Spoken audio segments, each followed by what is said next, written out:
It is on AI ML for automotive applications.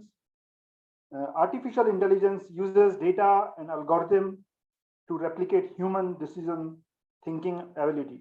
An algorithm which helps the system to learn and solve a problem independently are being deployed across various industries. Artificial intelligence finds application across the automotive value chain. Currently, AI is being implemented in automotive manufacturing, including design, supply chain, production, and post-production.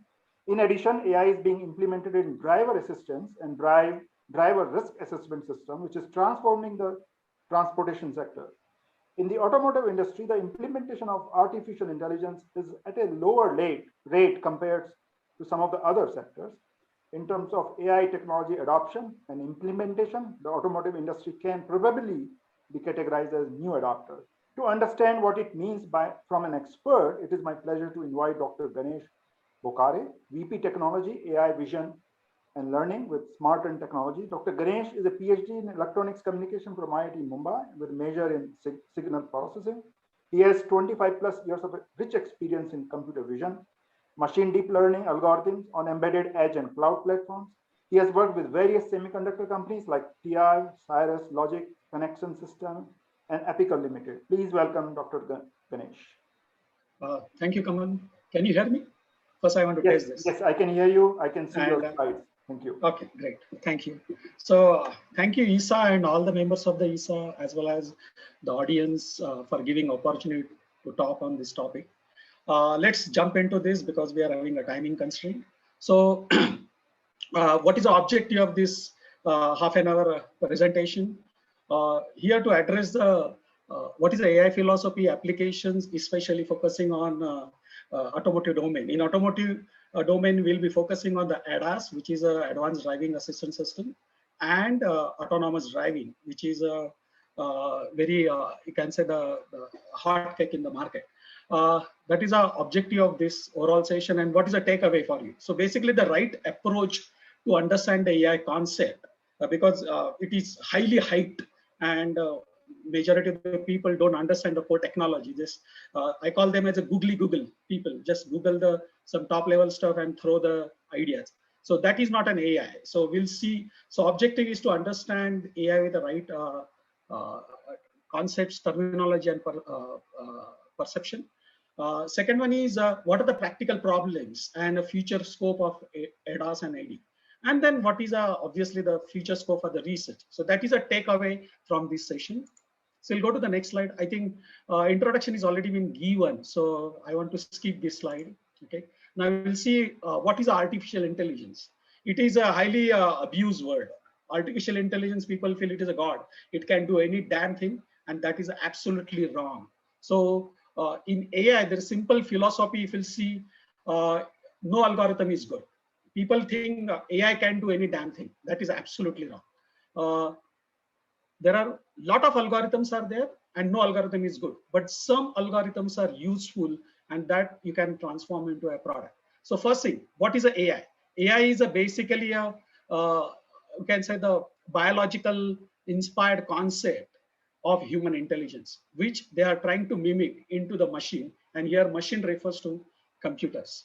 So first thing, what is a human intelligence? Actually, the human intelligence is a decision-making capability of the human.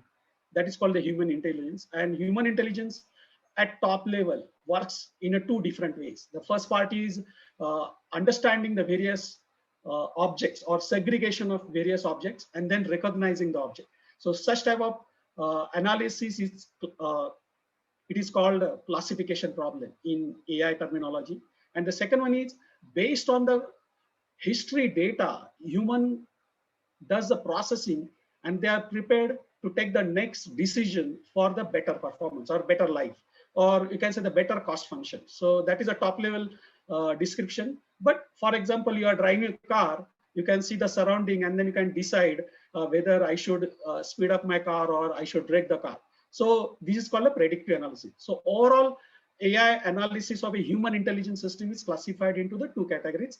That is a classification and regression. And the similar logic is implemented in machines, which is called a computer. So here, whenever I talk about machine, it refers to computer.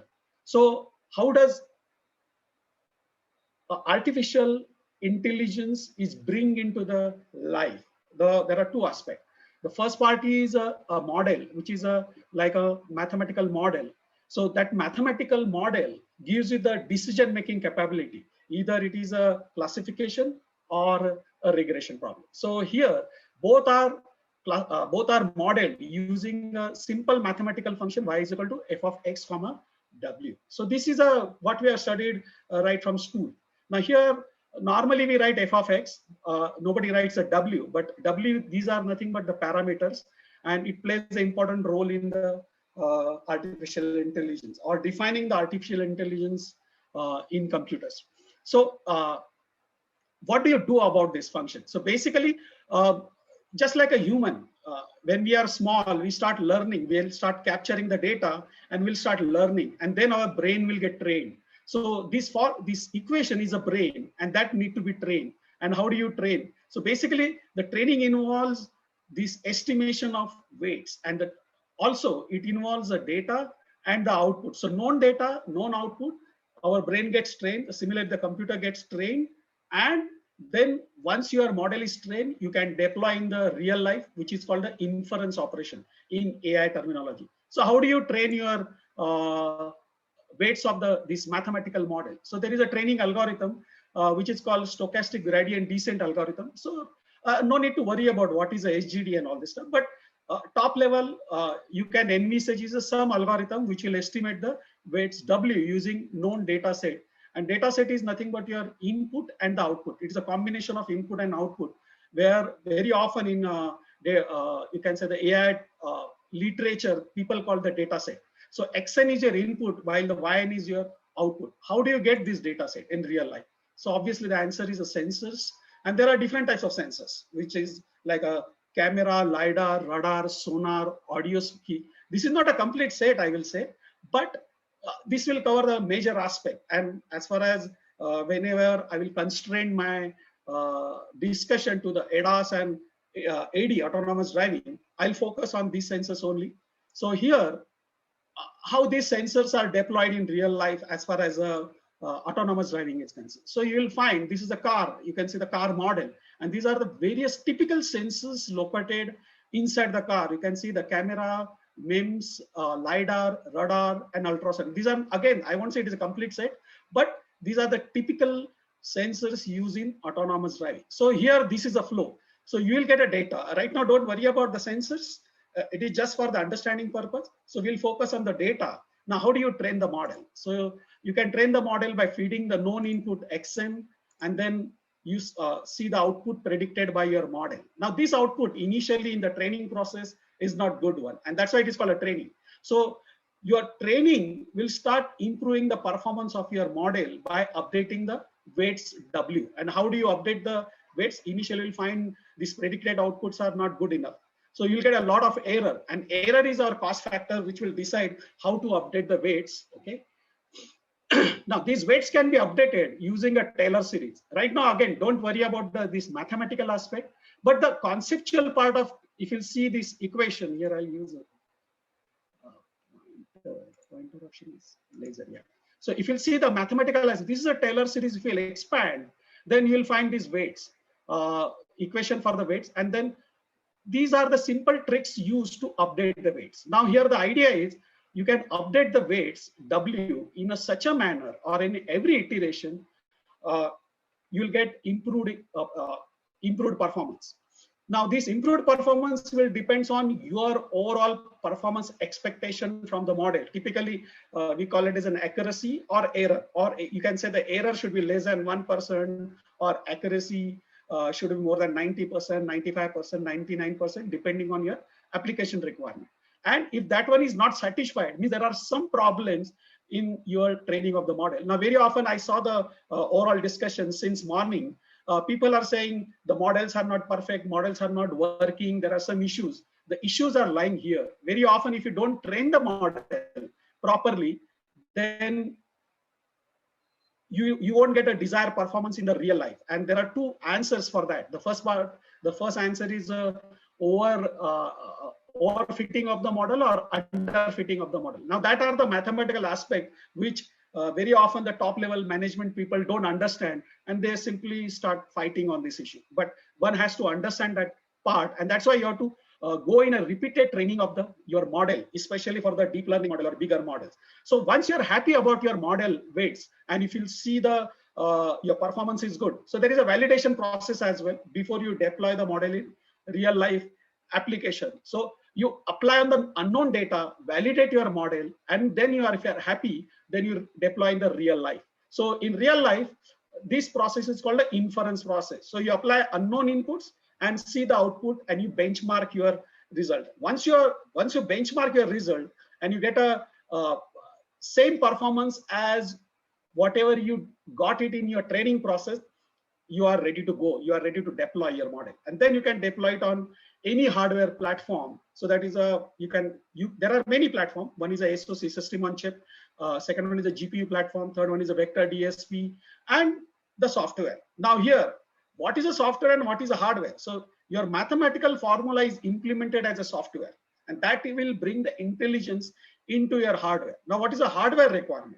So hardware requirement should be such that it will provide the computing power for running that software in real time. That example I will give it in the next slide. Now, once you got a training model, deploy in the real life, and then you put it on your hardware, so it will become a tangible solution of a you can say machine learning or a deep learning model. Now we'll see one of the use case, that is a ADAS and AD.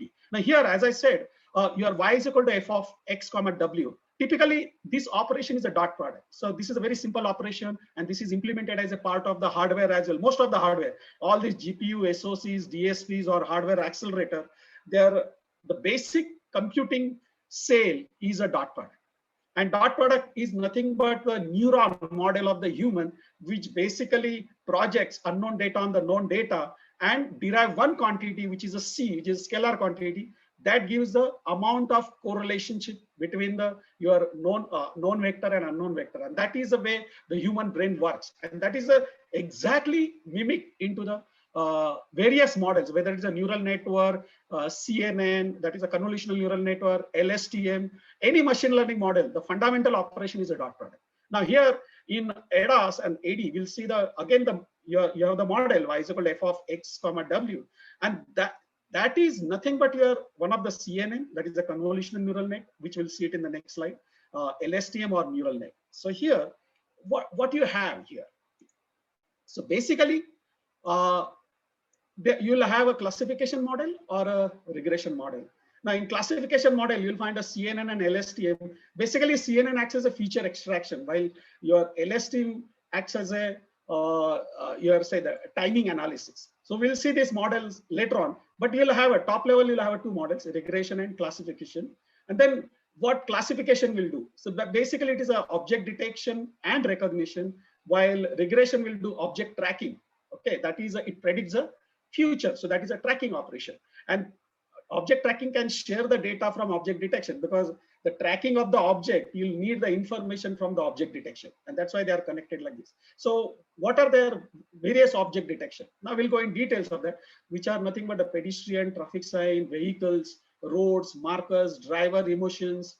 So these are the various machine learning model or deep learning models which are used in ADAS and AD operation.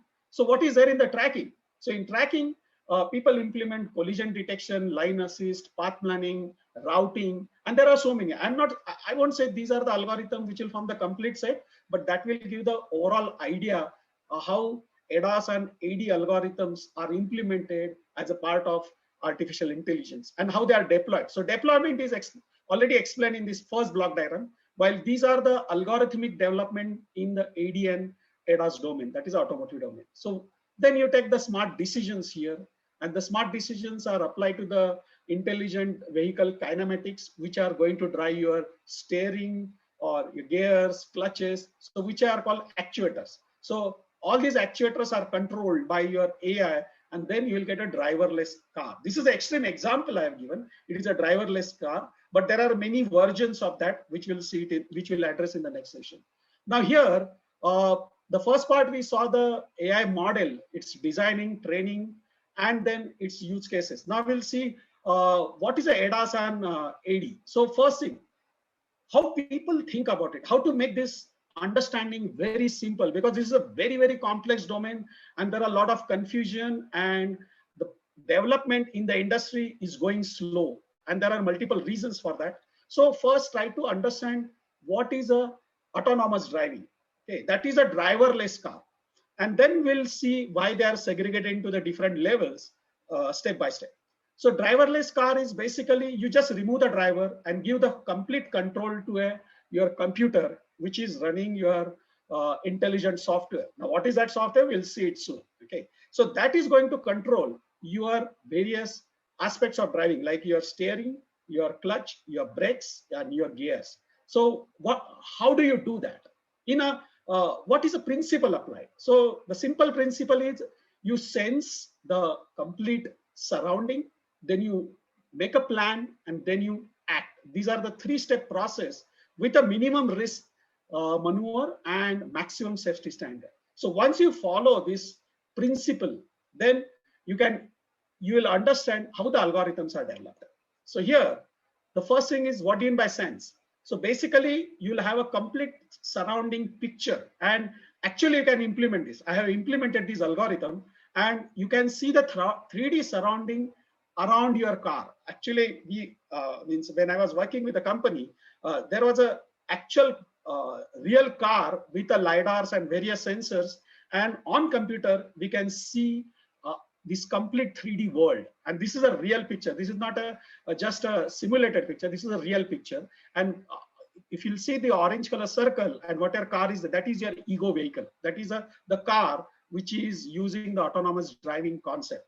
So here, this is a 3D world. How do you implement this 3D world? So obviously, you will get a data from sensors, which we already talked about. And these are the various sensors, radars.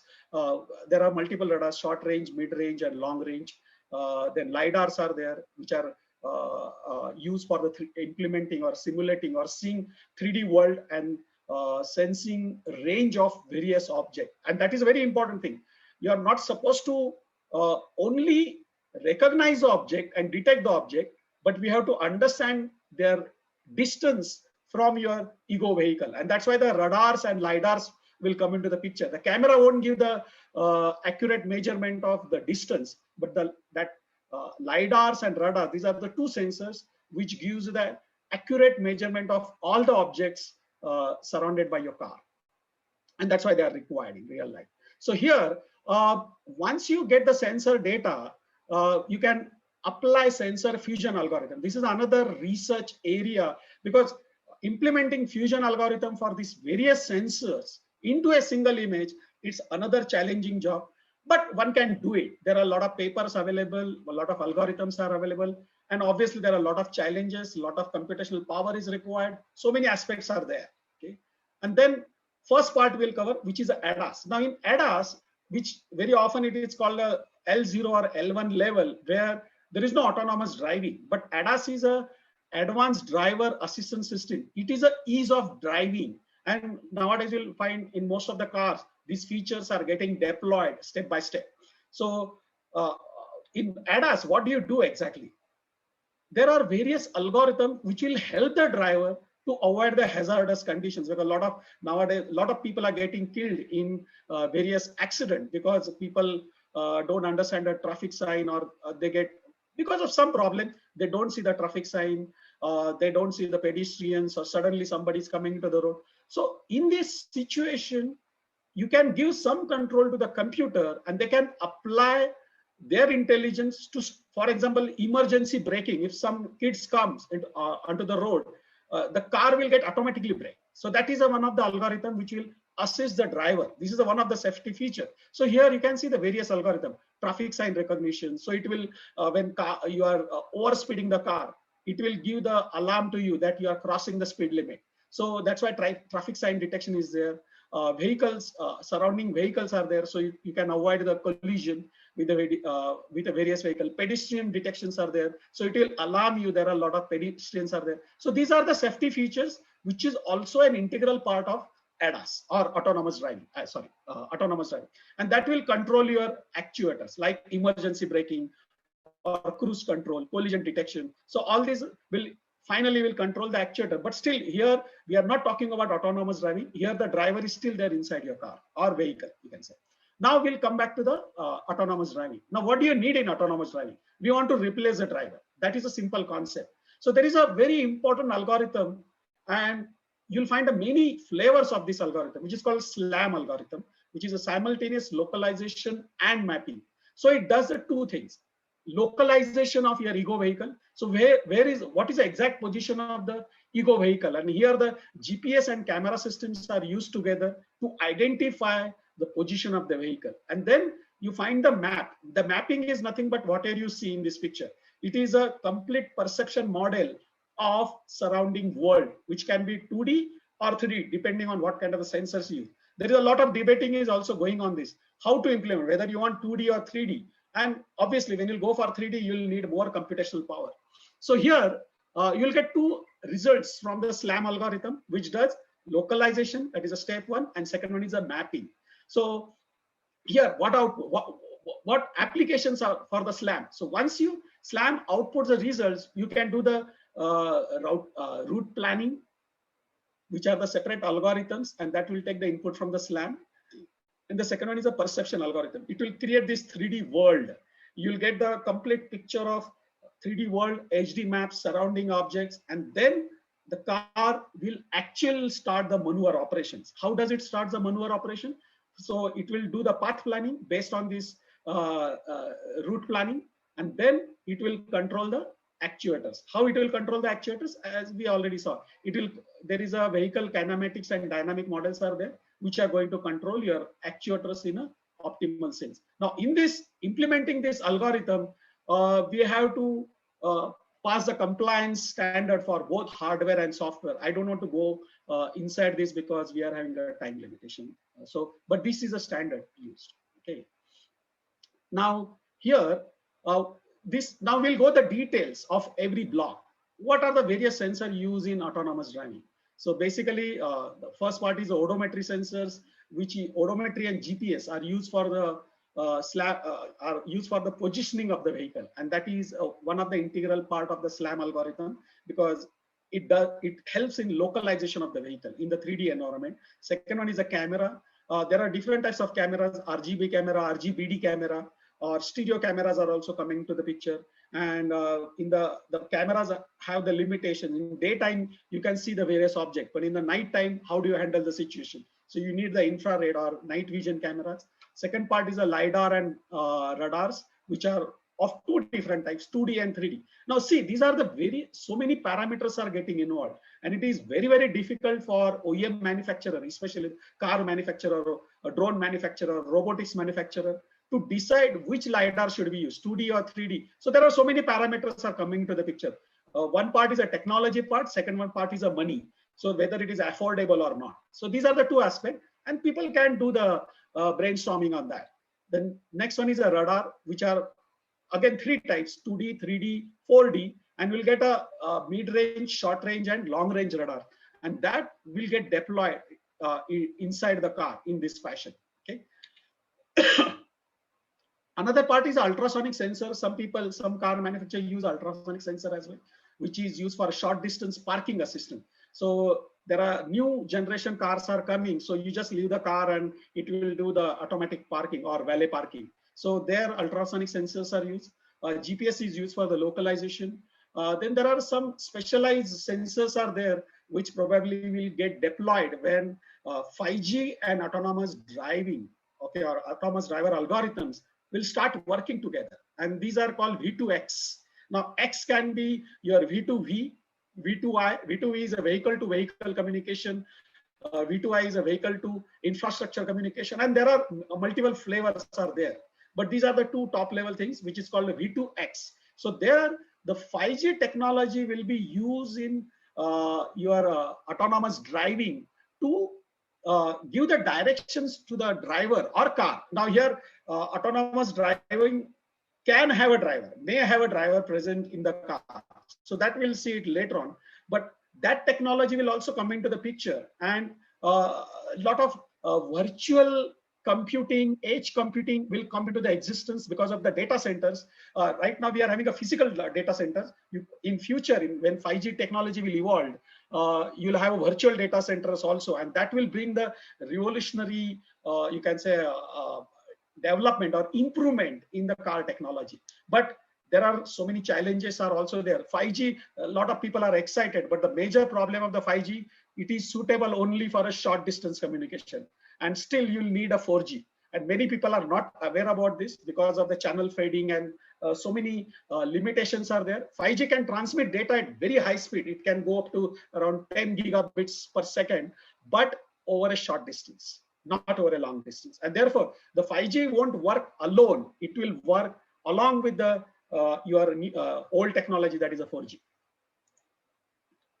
And then this complete sensor technology will bring overall autonomous driving at top level into these three categories: mapping, localizations, which we already discussed. Mapping is just building the map, 3D world. Localization is the positioning of the car in the 3D world at every millisecond, microsecond, and that is another big challenge because human lives are at stake, and that is a limiting factor to bring the technology in the real life scenario. And the third one is a perception model, which collects the data from various sensors and build you can say the final data for object detection, object recognition, tracking, and so many algorithms in the machine or deep learning. Now I'll go to the next slide. What is a design flow? Now we saw the two aspects. One is the AI aspect, and second one is its application in the area of ADAS and autonomous driving. So what is a design flow? What is a top level design flow? So first we'll see how machine learning or deep learning algorithms are designed. So first one is a design phase, in which you decide the different types of models and their architectures. Then you train the model, which we saw it in the first slide. How do you train the model? You need a data set and annotation. That is you can say the label data. And then you optimize your algorithm. That is a trained model. If you are happy with that, then you go to the next stage, which is a performance evaluation. And once you are happy about the performance evaluation, you can do the benchmarking here. So you can compare with the reference model. Now this designing of this deep learning model or artificial intelligence model, there are various frameworks are available, and the most popular are Caffe, Caffe2, Keras, TensorFlow, Torch, Theano. These are the various frameworks available in Python. You'll find the framework in MATLAB as well. Now Keras is an integral part of the TensorFlow nowadays. If you go for a TensorFlow 2.x, so Keras is an integral part of TensorFlow because very simple and easy interfaces provided by the Keras compared to a TensorFlow, and that's why it is now integrated into TensorFlow, Google TensorFlow. So once you do the benchmarking of this, you can go to the next step, that is a quantization, because a lot of people talk about AI, but they don't understand how much computational power is required. The computational power, we'll see it in the next slide. We'll go in details of that. So this is a very important process, which is called quantization, because all the models you'll find, if you design using this various framework, they are 64-bit floating point. And implementing these algorithms in 64-bit floating point is almost impossible because it will consume both huge memory as well as computational power. And that's why the quantization will bring the 64-bit model into 32-bit, 16-bit, or 8-bit. So the designer has to decide what kind of the precision is required depending on their hardware and software requirement and available computational power. Once you finish that job, you again do the performance evaluation with the previous benchmarking. So this is a logical step. And once you finish this, these things will happen in Python design framework. Normally, I saw the 90% people are using Python rather than MATLAB, because MATLAB you have to pay huge money in crores or maybe in lakhs, okay? Or you can say a couple of $100K. So these are all free, okay? And I personally use TensorFlow with the Keras. Once you are done, how do you deploy? So you have to go for Dr. Ganesh, sorry to bother you. Can you please request to conclude in 2 minutes? Okay, I think I'll close it here. Okay, because please. Previous people have already consumed extra half an hour. Sure, please. So I'll close this here. Okay, I think I'll stop it here. No, please conclude. your thoughts. No, I cannot conclude in the halfway. Okay. So basically, I will close this. Yeah, no, let's go ahead and take a couple of more minutes. No, it's fine. Yeah, I don't want to. So there is nothing because previous people, they are amazing, great, fantastic, beautiful. All these people, you have given extra 20 minutes, and you are now asking me to conclude. Sure, It's please, fine. I'm closing this session. yeah, Sorry. Please take your swing. No. I know. It's okay. Thank you. All right, thank you very much, Dr. Ganesh. It is very, insightful, session. Sorry, we are